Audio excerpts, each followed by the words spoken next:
so sick, might as well call the doctor. Popping this bitch, nigga, yeah, I'm really proper. Floss for a nigga, why they wanna talk they got her. I'm drip, drip, drip, hotter than lava. You know I'm the vibe, I keep my dress outside twisted. Cause I'm kinda drippin', ooh, I just asked your bitch, but guess I'm big pimpin'. Don't step to me behind your thotty, cause I'm not tryna catch your body. I can't pop bottles where Afro Sensei driving the boat, got the girls in the city. Open the back cause they know they rent pay. The BGC like it ain't no game. No face, no friends, no time for lanes. Super Cali swagger, listen, sissy. How you feeling, man?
Up with every place to go.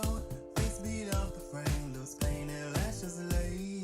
Neon jacket with the matching boots. Lace by sweet girl who swings 22 dozen inches of extensions for your love. I'm feeling super good, sweater listening. So sick, ain't gonna make no sense. I'm feeling super good, sweater listening.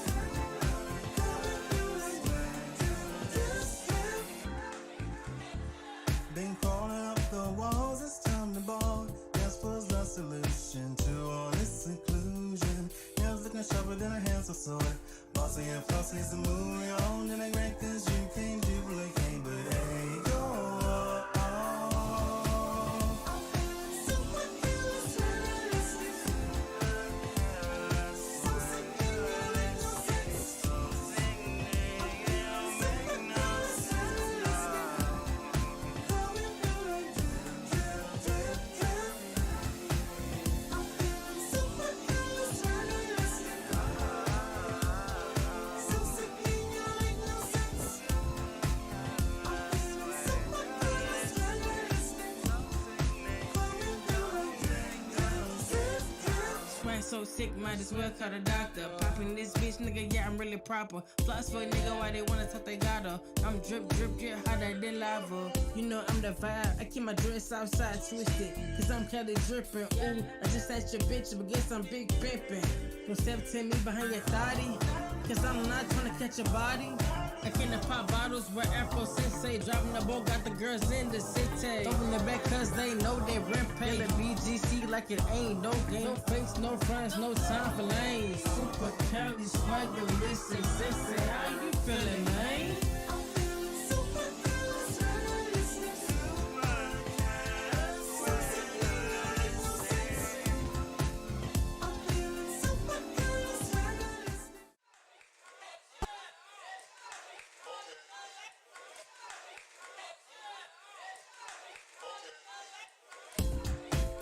I'm feeling super good, sweater listening. So sick, ain't gonna make no sense. I'm feeling super good, sweater listening. Coming through like drip, drip, drip, drip. All dressed up with every place to go.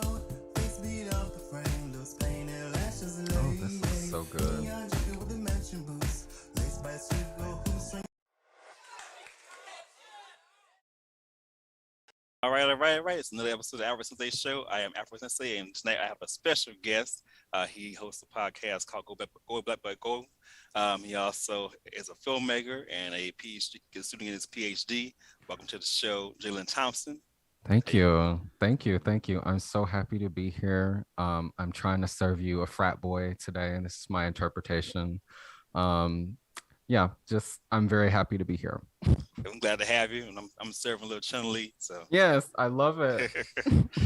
I couldn't quite get on the. I always, when I was a kid, I always called them her earmuffs, but I'm sure they call something else. But I couldn't quite get them on my head because too much dreadlocks going on. So, but I'm sure the outfit gives it away. So. Oh yeah, no, it definitely does. I love it. Yes. All right. Our first ever Halloween episode. So, so I guess tell people a little bit about you. I gave a little bit of it away, saying you host a podcast, which I've appeared on a couple of times, and you just made a film recently too, summer of 2021. So Yeah, so I mean, I'll just give you a run. I'm a performance artist. I use poetry and film to explore Black queer identity. I've just really, I mean, since what 2021, like I have just been really trying to explore more about myself and trying to have fun. Like I realized that I didn't have much of a childhood or a adolescence because of being in the closet and etc. So I'm just gonna I'm here to have fun. So that's about me. yeah, and I definitely got that impression from watching that you were kind of like trying out different things in the documentary. Like at certain points, the way you spoke was you were kind of being more affected or more theatrical, I guess you can say. And the other parts you would kind of be more I see more around the way, more country. Like the scene when you were brushing your waves and things like that. You were talking about going to the barbershop and stuff. So Yeah. That's all me. All right. Just a quick thing. Of course, we got our featured artists tonight. Just to run down the list real quickly. We got, of course, myself. Big news for me. My album is out today. BGC is out today. Everywhere to stream it. If you be so kind to stream it and share it. That's been a very long process because originally it's supposed to come out, I think, sometime in 2020. But then 2020 happened as it did. So then it got pushed back further and further. And then now, 6 singles and remixes later, here we are. So it's out today. Very happy with it. Very happy with all the features on it. Very happy with just everything in general. So, yeah, very proud of it. So yeah, if you stream it everywhere, if as you please. But otherwise, we got tonight. Of course, we got my video with Day Nights because Swagalistic. We got Ajon. We got Boy Untitled with a great video for a song called Zenith. We got Brandon Kills. Butterfly Fields is making her second appearance on the show. We played her video back when we first started the show. Mikal Kilgore, and also Tony Ave featuring Warren Peace and Sly Jones. So not good lineup tonight. And let's start off with towards some news. Had some shocking news today from Hollywood with the accidental shooting death with Alec Baldwin on the set of a Western movie that he was doing, which is just surprised. I mean, because it was you think of movie sets like prop guns. Usually, I guess vet those things vetted pretty well that those things don't happen. Which I'm surprised. I'm kind of surprised it happened because I was thinking, well, where the bullets come from or how or I would think the prop bullets could hurt anybody, but apparently, the director of photography was killed and that person was injured. So, so yeah. Just from this gun, this prop gun? From the prop gun, yeah. Oh my goodness. Yes. Damn. Apparently, and I know it's happened before because in the past, I saw this on an old episode of Unsolved Mysteries. They show my age a bit, but it was remember the movie The Crow? Yes. With Bruce Lee's son Brendan, he got shot on set it was a fatal accident. So that's didn't they get him dying in the film? I've never watched it. I just heard about. That's how I heard about it through the Unsolved Mysteries episode. But then because at the time I wasn't quite old enough to watch The Crow or I wasn't into movies like that. Yeah. But what the producer says, he said that the thing is so they did show that him actually getting shot, which is so yeah. But that's the only time I could think of where something like that happened, where it's a gun, actually killed someone in a scene where it's supposed to be a fake. But of course the investigation's underway, and So there's actual bullets in those guns? Well, I think I'm assuming that they're, or is it just air? I'm assuming that it's a discharge. Yeah. But it isn't a failed. It's not the discharge that would actually go into somebody's body and kill someone. They're supposed to be blanks. Yeah. But they get the appearance of being real through the smoke and through the Yeah. Okay. but for whatever reason, this prop gun just, I don't know. I think the case of Brendan, I think there were scenes like they were switching out not actual bullets, but it was something where they were switching out things to make it look real, and the thing that they had to make it look real ended up being in there at the wrong time on the set of Crow. Now this I don't know, because this is just happening as it's So we're going to get more details. Yeah. Okay. Yeah. So, Wow. Yeah, so you think nowadays they CGI it. I mean, yeah, they could CGI. I guess they don't want to hurt the realism of things, but it may this may set a precedent for that. To keep things like this from happening. I don't know. So I wonder how it would look CGI. Like, I don't know. Well, you think about it, when someone like points a gun, does this, and you just see the smoke come out, and then they shoot, they go to the other person, and then they fall or they do whatever. I mean, you kind of like. But I feel like we want to see like the blood. We want to see like you can still do that. It's just if you point the gun and the smoke comes out, and smoke comes out, you pretend to get hit, then the blood comes. It's still a way to do that. I think minus, I guess, the actual red of a bullet. True. And then again, a 90s example. I was thinking that Korn video for Freak on a Leash, where the bullet was like going through all these different. You never seen that? I haven't. But it's this video about this band Korn, where like the kids are in this cartoon world, and the officer tries to stop them from they're out late at night, and the officer follows him. He tries to like see what they're up to, but he trips and falls, and his gun goes off, and it comes out of the cartoon world into the real world, and the whole video is like it's going through, like it almost hits things all through the video. It doesn't hit anybody. It just. And it goes all the way to the band. The band does this is like breakdown. He's like doing like demon scatting, I call it. And then the bullet goes back into the cartoon at the end, and then the little girl. Sounds cool. Yeah.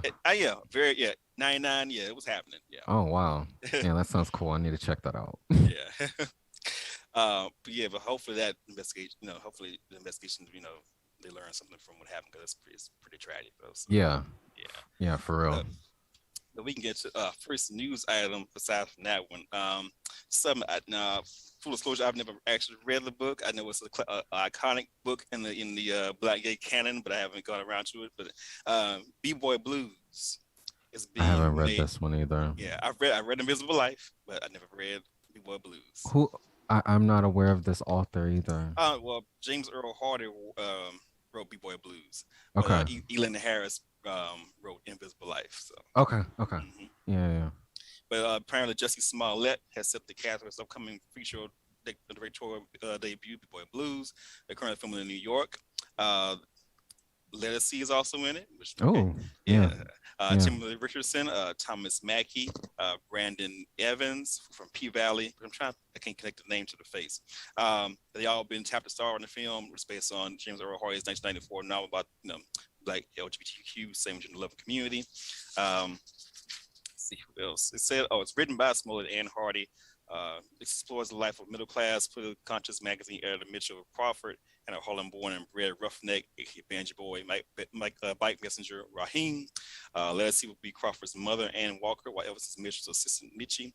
So it's okay. And then you also have Broderick Hunter, Landon G. Woodson, Marquise Velson, a bunch of other people who are involved in the movie. So I don't see a release date yet, but I guess it sounds like it's more like a festival circuit sort of film. Yeah. So it's I just love that, like all of those names. I'm not aware of who they are, but I love that this film is going to help start their career. Like, and then I also love that Jussie Smollett is doing stuff and not like.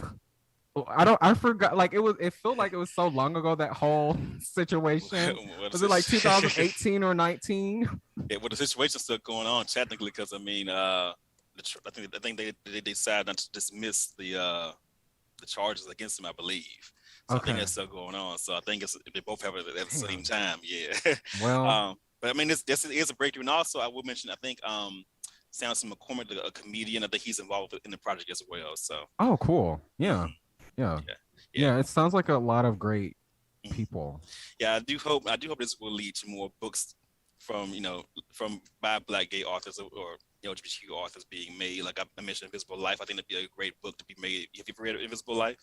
I need to. I need to read Elin Harris. Yeah, Yeah. I feel like he gets kind of discounted sometimes because he is more of a beach read than someone like a James Baldwin.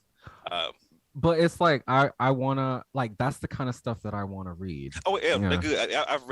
I've read Invisible Life. It's like the original trilogy of his books, like Invisible Life, Just As I Am, and Did he write a book called In the Life, or am I thinking of Keith no. Boykin? That might be somebody else. That's Keith Boykin that wrote that thing. Yeah, he used to have a blog actually back in the Gap.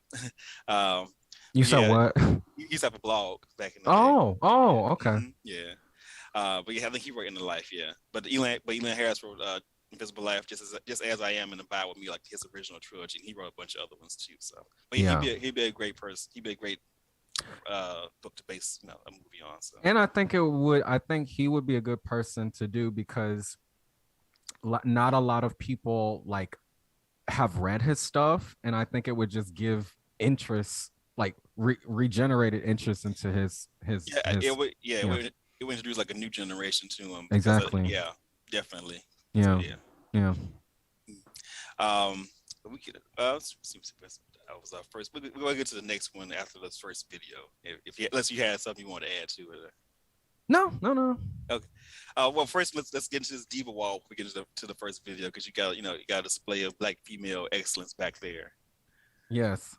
Oh, so you want me to just explain? Yeah.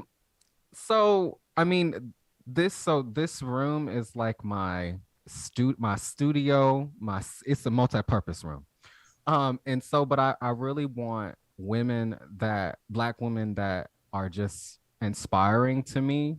So this is what went into this. There's jazz singers. I got Nina and I got Aretha. I got Aretha's not jazz, but I feel like she does have a jazzy voice. Ella Fitzgerald. I have Nancy Williams. And then I have a poet, Gwendolyn Brooks, who I absolutely love.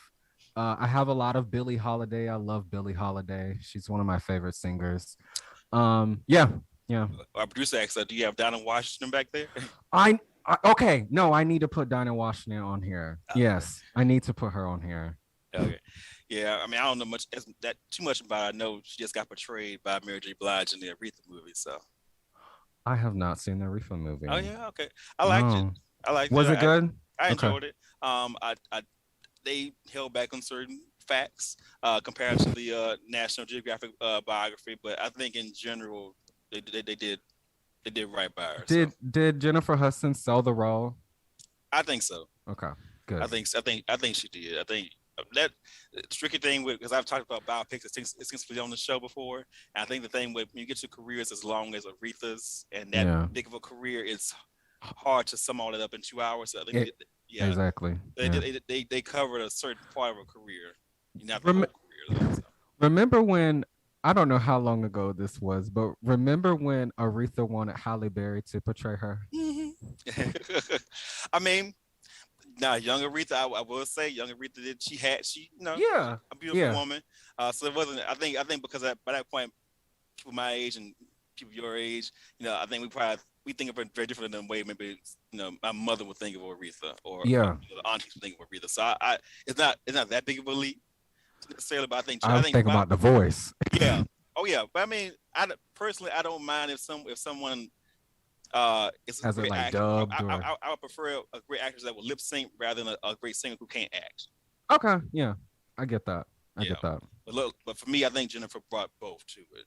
No, that's why I think I'm glad that you said it was a good role, and I'm glad that she got this role because I think she needs to just keep doing films like this where she's singing and acting. That's why like Dreamgirls is one of my favorite films because of her. Like, yeah. I think let's see what she does. I'm not sure if she has anything else lined up next. Have you seen her in Spike Lee's Chirac? I have not seen Chirac. You might be a little disappointed if you watch it because it's like it's the acting. There's something off about the acting. It's just like everybody or just her. just just her in certain moments, Uh, but also like some Spike Lee movies, I'm like, something's off about this, but I still like it. You know? yeah, I sort of. I've seen School Days. I've seen Do the Right Thing. I've seen Jungle Fever. I've seen Get on the Bus. Um, Oh, you've seen a lot, yeah. yeah. So I'm trying to think of one. Yeah, but I think I can see what you kind of getting at. Yeah, and of course seen the X. But yeah, okay, yeah. I may Yeah. check it out. But yeah. Yeah. It's good. It's Nick Cannon is in Oh, good, it. good hair. Okay, good thing. Good hair was Chris Rock. Chris Rock. Chris just said good hair in the comments. So I Good hair. Yeah, I think that was Chris Rock. think so. But it sounds like something Spike would do though. Yeah, maybe he did a hair documentary too. Maybe. Yeah. Yeah. Maybe so. Who knows? Hmm. Oh no, the song was from a Spike movie. Good hair. Oh, good and bad hair. Good and bad hair. Good and bad hair. Yeah. Okay. Yeah, I'm back. Oh, yes, in Yes, School Days, yes, right? yeah. Yeah. Mhm. That's great. Yeah. That's a great song. And of course, the other one, they want to be alone tonight. But anyway, all right, let's get to this first song. Yes. Video. Okay, this is my video with Day Night. This is a great song called Super Swagalistic. So let's get into that one now. This is me and Day Night, Super Swagalistic.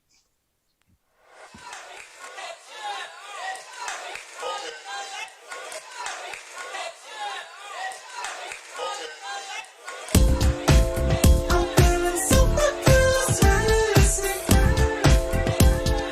So sick, you make no sense. I'm feeling super cool, stylistic. Coming through my drip. All dressed up with every place to go. Face beat off the frame, those painted lashes laid. Neon jacket.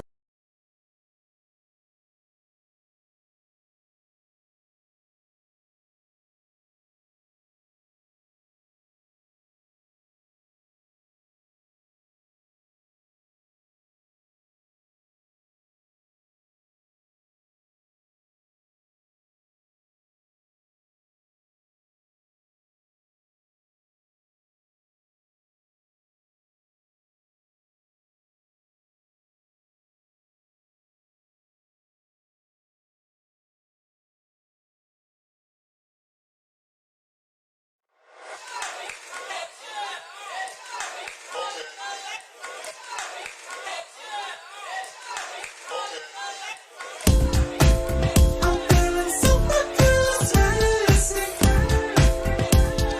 So sick, you make no sense. I'm feeling super cool, stylistic. Coming through my drip. All dressed up with every place to go. Face beat off the frame, those painted lashes laid. Neon jacket.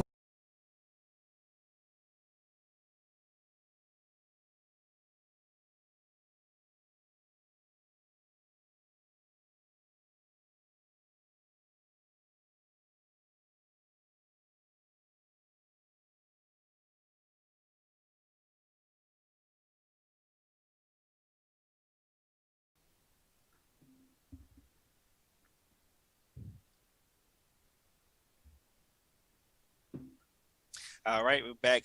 Slight technical difficulties, but we get it worked out. But that was a little bit of my video. Swagalistic with Day Night, the Vamp. Filmed here in this house in Alexandria. I'm still amazed that you say you film a lot of your videos just in your home.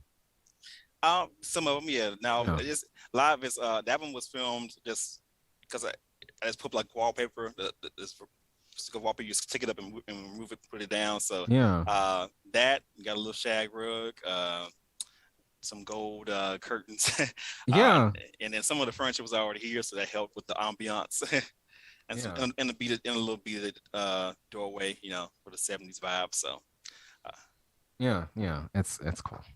yeah, it's kind of work a little bit what you got to kind of give it a little bit of Exactly. magic. So yeah, Exactly. like with Exactly. B-Side Blues, it was filmed in this room, and it had just those gold. If you go to weddings, you have people that run on those long strips of gold or silver.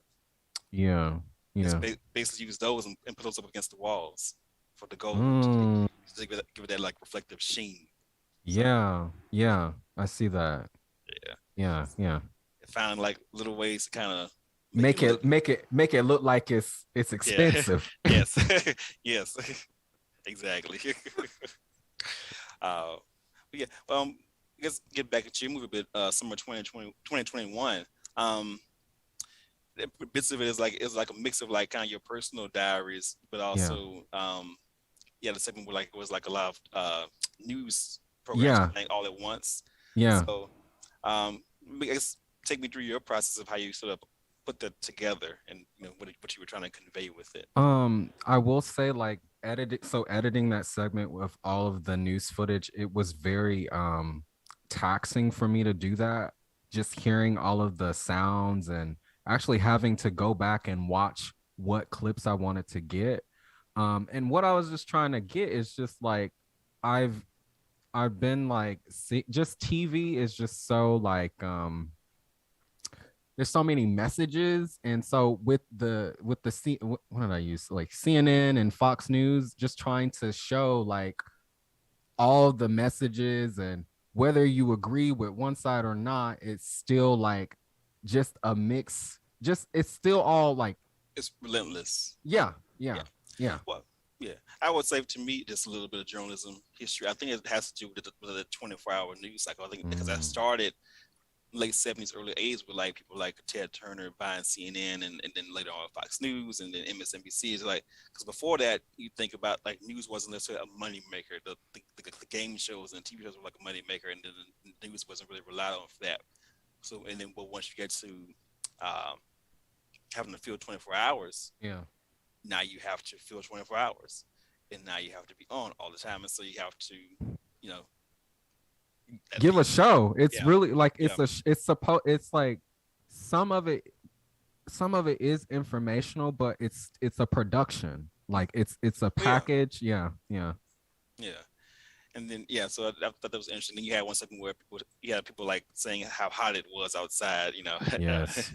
Well, that was when so they hosted the Olympic trials here, and so during that event, we were going through a heat wave, and so I was really like, I thought it was funny that people still went to the event even though it was like 110 degrees, and so I was really trying to emphasize like the heat, but the fact that people were still there. And then during a pandemic. Oh yeah, that's a whole other topic. Yeah. Yes. So that was a moment that stood out to me, was just that montage of people saying it's hot, and people still out in public. Yeah, exactly. Yeah. We get to another headline. Some good news. Lil Nas X returned home to Atlanta to celebrate Montero and was given his own day in the city. So this is from B. Scott.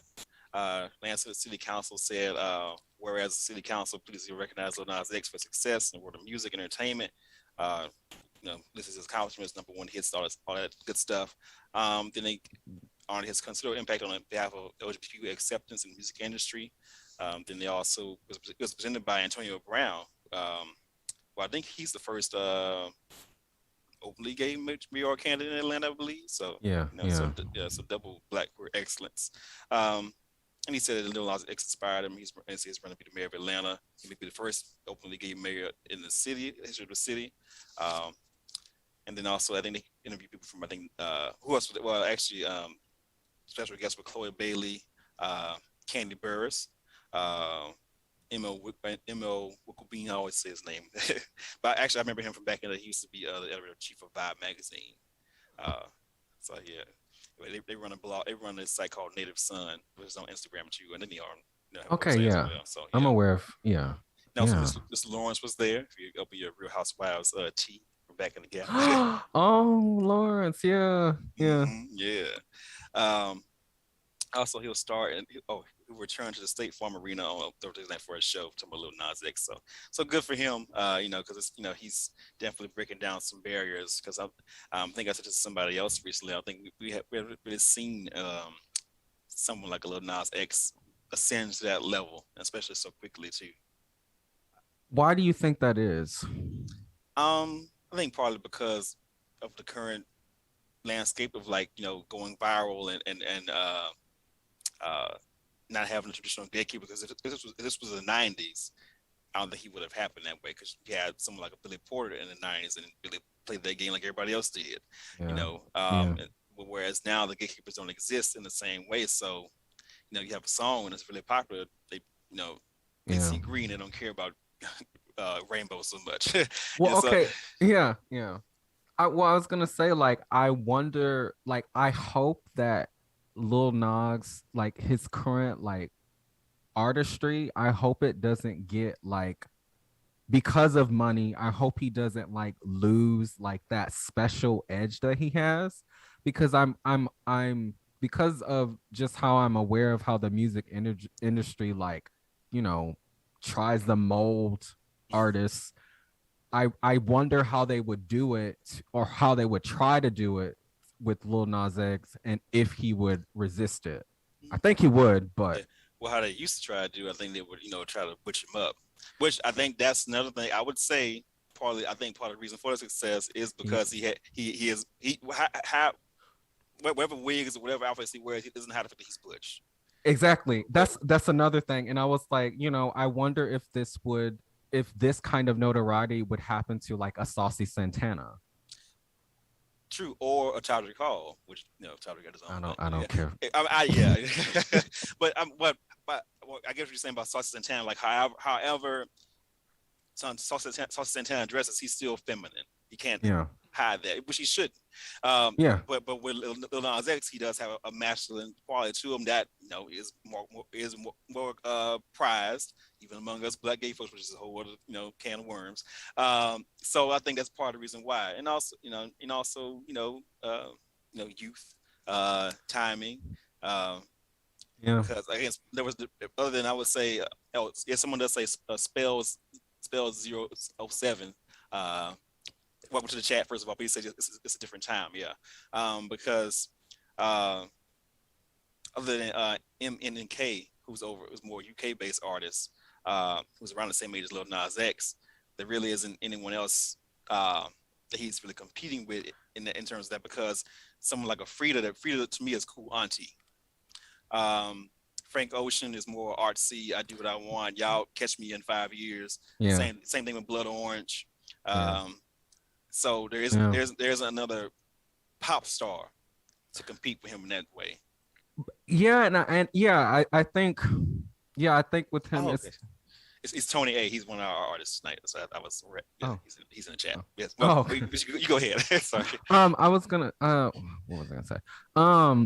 He's like, I guess it's like different because he's like pop, like mainstream, whereas the other artists are a little bit more in the niche, I guess. He is very, his music is very it is the current pop sound is what he makes. Because have you listened to Montero? I've listened to it. I enjoyed it. Because I mean, some of it is very but also some of it for me, it did remind me of that early 2000s emo exactly pop punk sort of sound, My Chemical Romance and Panic at the Disco, Fall Out Boy, all that stuff. So that's why sometimes I'm hesitant to fully like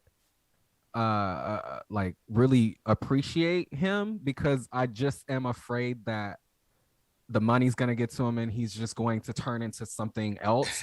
But I really don't think he is, because he's just so like campy. So I think for me, I'll say at this point I've been more of a fan of the audacity than the music itself. But now the album out, I've caught up with the music. The music has caught up to me with the audacity. So I think our producer just says we're going to do a quick reboot because we're having a little technical difficulties. We're playing the videos right now, so everybody just stick with us. We'll be right back in about 5 minutes.